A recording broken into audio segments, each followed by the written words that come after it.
Excellencies, Ambassadors, and High Commissioners, Mr. Khabu, our Director General of the Department, Senior Managers of the Department, ladies and gentlemen, good morning. Salam alaikum. Bonjour. Jambo. It is my pleasure to welcome all of you in this breakfast meeting.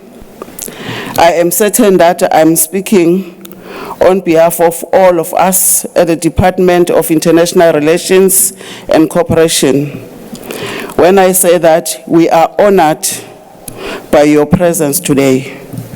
Excellencies, this breakfast meeting happens to be the first platform for our Honorable Minister, Dr. Naledi Pandor, and us to meet the diplomatic corps.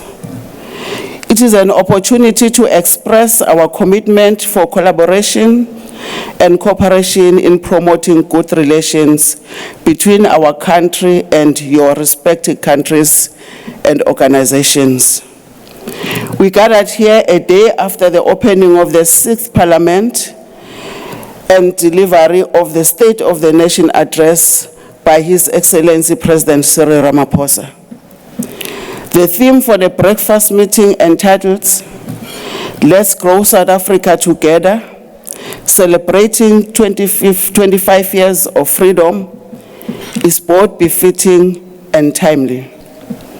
We are therefore gathered here to reflect on the journey South Africa and the diplomatic community have traveled together since 1994. I believe it has been a great journey in which many strides have been made and several challenges were overcome. Working together, South Africa and the diplomatic corps will continue this path of strengthening our bilateral and multilateral relations for the betterment of our people and countries. In his State of the Nation address, President Ramaphosa has outlined 7 priorities for the 6th administration, which all forms an integral part of taking our country forward. While all of them are important, I wish to focus on the 7th priority of a better Africa and a better world. This priority demonstrates the President and government's commitment to continue working with the diplomatic community in a spirit of partnership and collaboration. As you may be aware, our foreign policy is guided by the government's APEC strategy, the National Development Plan, which sets out a long-term vision that seeks to address a triple challenge of unemployment, poverty, inequality, and put South Africa on the path toward long-term development and prosperity. In this regard, Chapter 7 of the NDP envisions an active role for South Africa in the region, the continent, and the world. We therefore seek to build strategic partnerships for development to advance our national interests and promote the enduring values that define our nation, namely democracy, human rights, and good governance. The President mentioned during SONA that will continue pursuing regional political and economical integration and promote Africa's development through sustained South-South solidarity and mutual beneficial relations with the North. We are conscious that this can be fully achieved with a reformed, just, fair, and equitable global system of governance. Excellencies, as we celebrate the 25 years of freedom and democracy in South Africa, I wish to encourage all of you to continue with your solidarity and support towards our country and people. Once again, let me take this opportunity to welcome each and every one of you to this breakfast meeting in your honor. I thank you. Good morning. Bonjour. San Bonani. Bon dia. Assalamu alaikum. I would like to begin by thanking you all for accepting our invitation and attending this breakfast. We didn't plan the weather by any stretch of the imagination, but rain on our continent is always a blessing, and so this event is blessed. I sincerely look forward to working closely with all of you and to continue strengthening the strong bonds of friendship that were built by my predecessors, particularly Minister Sisulu and her team. My remarks this morning are primarily introductory, as I think we will have the opportunity for me to present a definitive statement at my budget vote debate in mid-July.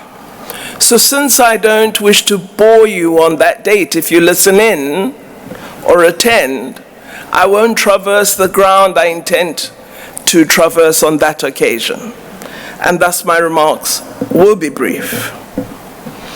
The assignment of serving as the President's Minister of International Relations and Cooperation is both a privilege and a daunting challenge.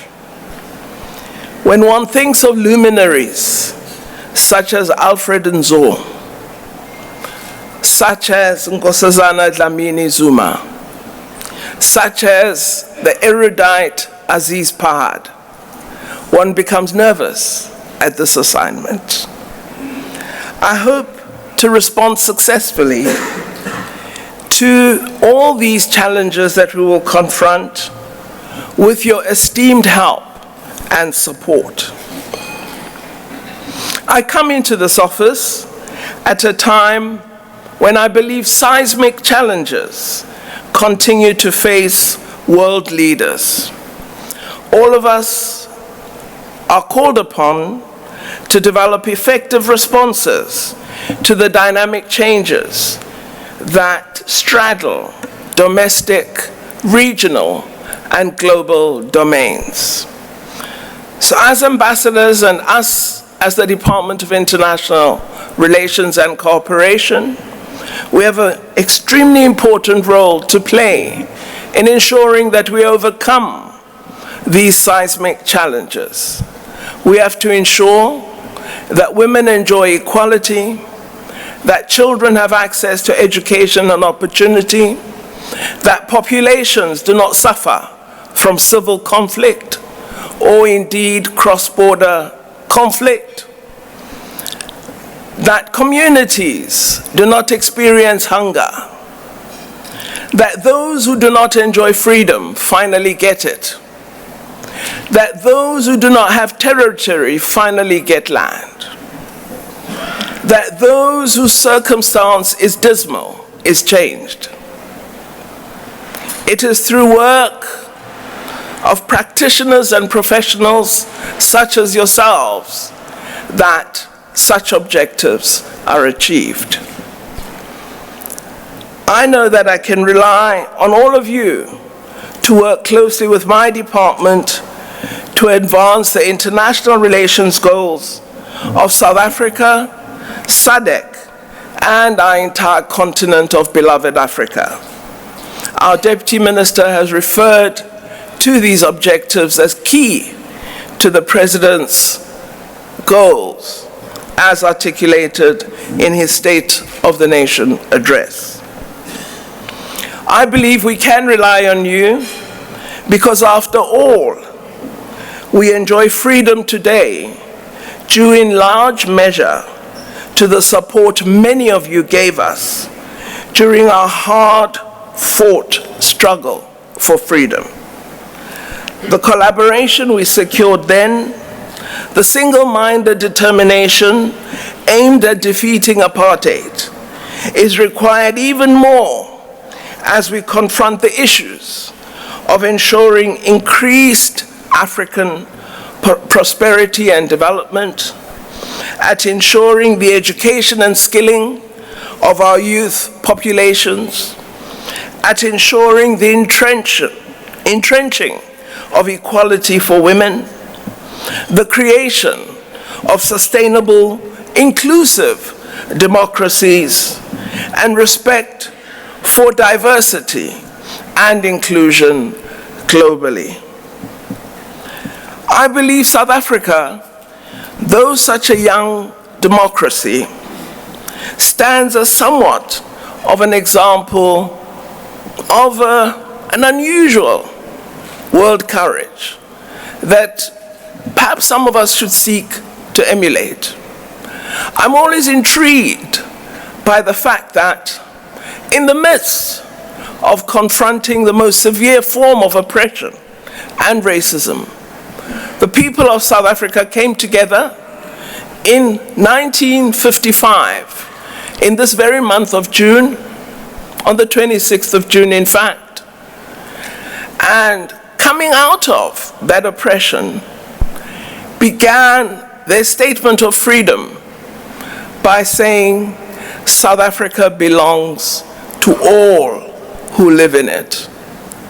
You would think that having experienced the kind of discrimination and racism that had been their experience for decades, that they would have said something vastly different. So this matter of unity in diversity is absolutely imperative to us as South Africans, and we believe that we can, through attempting to make this a reality, serve as a useful example to the rest of the world. And we truly believe that diversity is a strength, that diversity can cement freedom, that diversity can allow common purpose. I was really thrilled as I listened to our president set out his government's priorities 2 nights ago. I believe it is our task as the Department of International Relations and Cooperation to contribute to the President making practical reality out of the tasks he referred to. And I believe in particular that he has mandated our department to ensure that we give concrete attention to realizable goals and programs that reflect the ambitions of Agenda 2063 for the continent of Africa. We as DIRCO are convinced that our focus must consistently be our priorities, that action to advance the development of the African continent, to provide support for advancing human rights, to ensure support for the promotion of respectful cooperative relations between nations, and also ensuring active participation in achieving the peaceful resolution of conflicts and support for measures to achieve increased, robust, and inclusive economic development, that these aims shape what we should lend our strength and our resources to. These are, of course, tough aspirations in a world that seems determined to be fractured and tense. I am certain that you, my dear excellencies present here this morning, share these noble ambitions of DIRCO. And while I know that we may not succeed in all of them, I am truly honored that I've been charged by our president to work closely with you to really make an effort at trying to achieve these ideals. and I sincerely look forward to working with you to get your support in achieving as many of them as possible. I now should conclude by saying that I have indicated to the President that as a rather keen debater, I did not develop the art of diplomacy. So if at any point I offend, do take it that I've always been a bit of a fighter and that it was not my intention at all not to observe protocol. It is something that I will learn as I go along, but where I feel that protocol may come into being a barrier to advancing goals, I'm afraid I may leave protocol behind. And I hope that in all cases you will forgive me. So let me conclude by thanking you all for being here. I've always seen this advert on television about South Africa having a large number, the second largest number of embassies outside of Washington. Well, we delayed this morning because I saw that reality at last. Thank you again for being here, and I hope you enjoy the breakfast. It's a pleasure and refreshing to hear the words of our new minister. We know her. She's a doer. She's an active person. She doesn't lay low. Would you believe that when she was holding all these difficult portfolios, starting with Home Affairs, Higher Education, Science and Technology, she was also working on her PhD. And she got a PhD in education this way. Can we give a round of applause?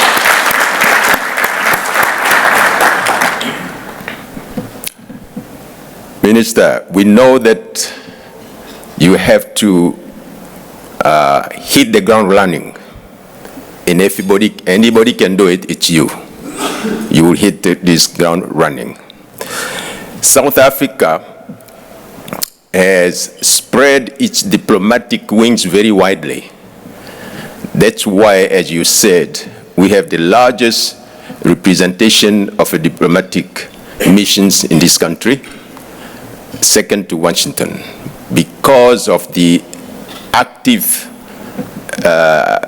participation of South Africa in international affairs. As you take over this position, you're going to find that our region SADC is a peace, although we have some pockets of instability in my own country. We are hit with Ebola. But in general, SADC is moving forward in terms of its regional integration. Then we move into the continent of Africa. There we have few challenges. We've got Sudan, we've got Libya, and so forth. But the African Union has a few programs that have been put on the table and approved by the heads of states.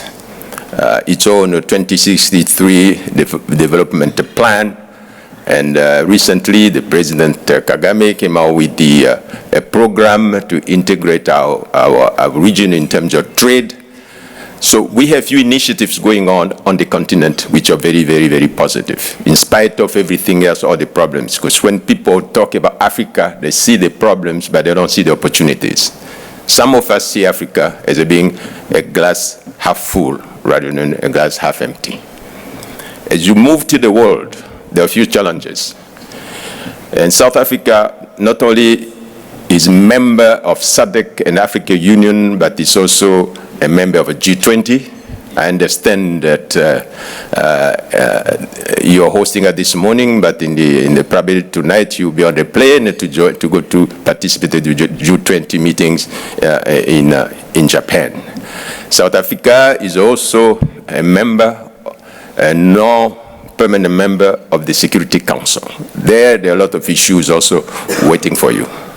And then you have BRICS, which is also a very important organization to which South Africa belongs, and so forth and so on. So, as I said, the South Africa spread its diplomatic wings very wide. So it's a challenge for all of us to accompany you to fulfill those engagements. We are very encouraged because we know what you had done into other departments, whether you were in Home Affairs, twice the Minister of Higher Education, and the Minister of Science and Technology. As a Minister of Education, Higher Education, once you said that we should not live in the silos or work in the silos. We should work in partnership. We should bring in private sector, everybody else who can assist. And you reiterated it this morning, that your approach is all-inclusive. You believe in partnership. And we, as the members of the diplomatic community, we embrace that. We welcome that spirit of cooperation. We're here, and I said this yesterday when we were hosted by the Premier of Western Cape, that our job is to build bridges between our respective countries in South Africa. But we can build those bridges only when we have a strategic dialogue, a true partnership if we work together. We know that, and therefore, in order to encompass and reach that objective of building a strategic partnership, we need to have a dialogue. How are we going to have a dialogue when your agenda is so full? When you're going to be, most of the time, you're going to be on the plane covering the planet because, as I said, the South African, is involved in all kinds of programs around the planet. How we are going to do that? Let me just tell you how we at Diplomatic Corps organize here in South Africa. Maybe we can then find how to tackle the issue of a strategic partnership. The diplomatic community in South Africa is divided into 5 regions. We have the African region, we have the Arab region, we have Asia, we have Europe, and we have Latin America and Caribbeans. When we say Europe, it's the EU plus all the Eastern European countries. So each region has its own dean. So the regional deans and the treasurer, and we have a little bit of treasury, I will come into that, and the resident coordinator of the United Nations system, we call what we call the Bureau of the Diplomatic Corps, which I chair. So the interaction is going to be either individually, one-on-one with each member of the Diplomatic Corps, which is always a dream of any ambassador to have a one-on-one. But as I said, because your agenda is so full, that's not always possible. So you can either interact with each region, because each region has its own particular issues. They can accompany in a way that they see it fit. Or you can also interact directly with the Bureau of the Diplomatic Corps, as I just described. Of course, your dean is always available. Now, so as we embark into this partnership together, you can count on us, Minister. We heard you this morning. We will accompany you. We're available, and we will engage with you. We know the kind of person you are, that you speak your mind, which we really like. Sometimes we hide this through the diplomatic language, not only the protocol, but you hide things through diplomatic language. At the end of the day, you don't know what the person actually has said. Even when we communicate with a piece of paper called not verbal. And it's French. In English, it means a verbal note. How can a written note be verbal? And that note follows a format. It always speaks in the third person. And that verbal note is never signed. You don't know who signed it. But usually it contains a very message hidden into some diplomatic language, which I hope our French colleague, before you leave the country, because I think he's due to leave, you can tell us where that thing came from, because it's in French, so it must be somebody in France, somewhere, came out with this thing called not verbal. But we will be available, Minister, to communicate, to engage, and to work with you. So you can count on us. Thank you very much. We have been advised by the administrative leadership of Turco that today's event is one of the key annual highlights and traditions for the Diplomatic Corps. We hope that we have lived up to your expectations in regards to both form and substance. We hope that today's interaction was a fitting beginning to build upon our mutual and common appreciation of building a just world and social order. Ladies and gentlemen, given our current continental, global, regional, and domestic challenges, we know that central to our mandate as the South African government is to drive and put on the pedestal the African Union's Vision 2063, and more importantly, ladies and gentlemen, to upscribe and advance our priorities as embedded in the National Development Plan 2030. We are confident that this will happen, but we appreciate that it can only happen through strong partnership and relationships with the dignified diplomatic community. Ladies and gentlemen, under the leadership of our Minister, we have been tasked with supporting President Cyril Ramaphosa to drive the foreign policy for this sixth administration. We hope that we will emulate our previous leadership of this department. The Minister in a July budget vote will pronounce in greater detail the foreign policy priorities. These foreign policy priorities, ladies and gentlemen, remain premised on our historical principles, which have been developed through more than a century of struggle by the ruling party and entrenched in many important documents such as the Freedom Charter. Coincidentally, the Freedom Charter, we will celebrate it on the 26th of June. The Freedom Charter, ladies and gentlemen, has been instructive that we must continue to strive to build peace and friendship. Ladies and gentlemen, indeed we are a nation of dreamers. We dream of a just and a humane world order.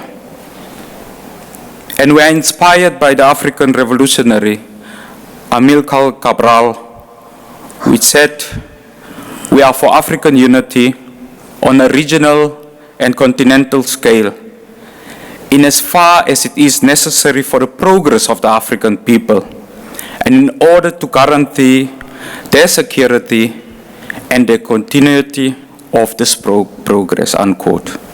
Ladies and gentlemen, in conclusion, allow me to thank all the service providers, the staff of Turco, and in particular the branch state protocol and public diplomacy for ensuring the success of this event.